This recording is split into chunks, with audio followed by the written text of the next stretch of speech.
अस्सलाम वालेकुम नाज़रीन, TBN न्यूज में आप सभी का खैर मकदम है। आइए देखते हैं आज की अहम खबर। रुकन कानून साज कौंसिल BRS कलवा कुंटला कविता ने निजामाबाद के मशहूर हल्दी मार्केट यार्ड का दौरा किया और वहां के किसानों से मुलाकात करके इनके मसाइल और हल्दी की कीमतों से मुताल्लिक़ तफसीलात हासिल की। बाद इज़ा उन्होंने एक प्रेस कॉन्फ्रेंस से खिताब करते हुए कहा कि आंध्र प्रदेश के वज़ीर आला चंद्रबाबू नायडू ने तेलंगाना और AP के वज़ीर आला की प्रजा भवन में मीटिंग के बाद बंकाचर्ला प्रोजेक्ट के आगाज का ऐलान किया, लेकिन यह ऐलान इस वक्त आया जब तेलंगाना के वज़ीर आला रेवंत रेड्डी ने उन्हें मुकम्मल ब्रीफिंग दी। उन्होंने इल्जाम लगाया कि आंध्र प्रदेश गोदावरी नदी से 200 TMC पानी मुंतकिल करने के लिए प्रोजेक्ट शुरू कर रहा है, जबकि तेलंगाना के वज़ीर आला खामोश तमाशाई बने हुए हैं। उन्होंने कहा कि रेवंत रेड्डी की क़यादत कमज़ोर और गैर मुअस्सर है और वो चंद्रबाबू नायडू के इशारे पर काम कर रही है। उन्होंने तेलंगाना के मफादात को नुकसान पहुंचाने का इल्जाम आयद करते हुए कहा कि अगर रेवंत रेड्डी वाकई तेलंगाना के मफाद में होते तो वो मरकजी हुकूमत को आंध्र प्रदेश के मंसूबे के खिलाफ मकतूब तहरीर करते और अदालत में मुकदमा दायर करते। उन्होंने कहा कि तेलंगाना के साबिक़ा वज़ीर आला के चंद्रशेखर राव इनके दौरे हुकूमत में ऐसे मंसूबों की मुखालिफत करते और वो मरकजी हुकूमत को खुतूत लिखते और कानूनी चाराजोई करते। BRS कायद ने कहा कि ऐसा महसूस होता है कि रेवंत रेड्डी को चंद्रबाबू नायडू के साथ ज्यादा हमदर्दी है और वो उन्हें फायदा पहुंचाने के काम कर रहे हैं।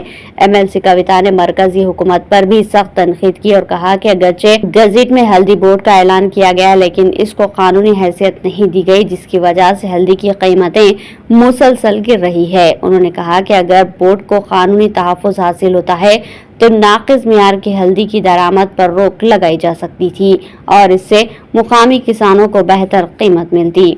कविता ने वज़ीर आला रेवंत रेड्डी की जानिब से इन पर किए गए तबसरों का सख्त नोट लिया और जवाब दिया कि हत्ता के सुप्रीम कोर्ट ने भी रेवंत रेड्डी को इनके बयानात पर सरजनिश की, मगर इसके बावजूद वो गैर जिम्मेदाराना बयानात दे रहे हैं। उन्होंने कहा कि रेवंत रेड्डी सुप्रीम कोर्ट की सरजनिश हासिल करने वाले पहले वज़ीर आला है, जो तेलंगाना के लिए एक बदकिस्मती की बात है। कविता ने वाज़ेह किया कि वो अपनी सतह को कम नहीं करेंगी और गैर संजीदा बयानात नहीं देंगे, लेकिन वो तेलंगाना के मफादात के तहफ़्फ़ुज़ के लिए हमेशा खड़ी रहेगी।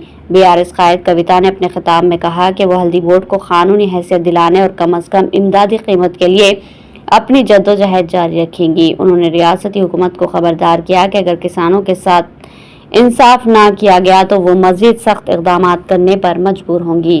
Today we are at the Nizamabad turmeric market yard. When we look at the turmeric prices that are going here, my heart sinks down and it weeps for the farmer of Telangana.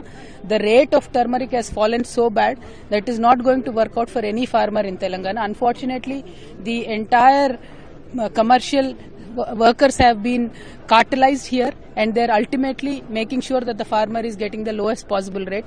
I demand that the central government immediately give the minimum support price of 15,000 rupees as announced by the Honorable Prime Minister himself here in Nizamabad.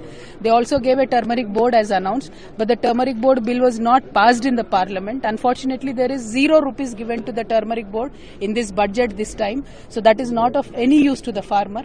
We demand that the central government reduce the turmeric inputs. We demand that the central government immediately come up with the minimum support price for the farmers. We demand that the entire turmeric board and their setup to be put up immediately in Nizamabad, and any action program to help out the farmers is to be taken up. Otherwise, on the 1st of March, we are going to take out a huge rally. We are going to do a sit-down protest in front of the Nizamabad collectorate. We demand that the Honorable MP of Nizamabad, Mr. Arvind, should immediately come here and address the issue of the turmeric farmers. Thank you.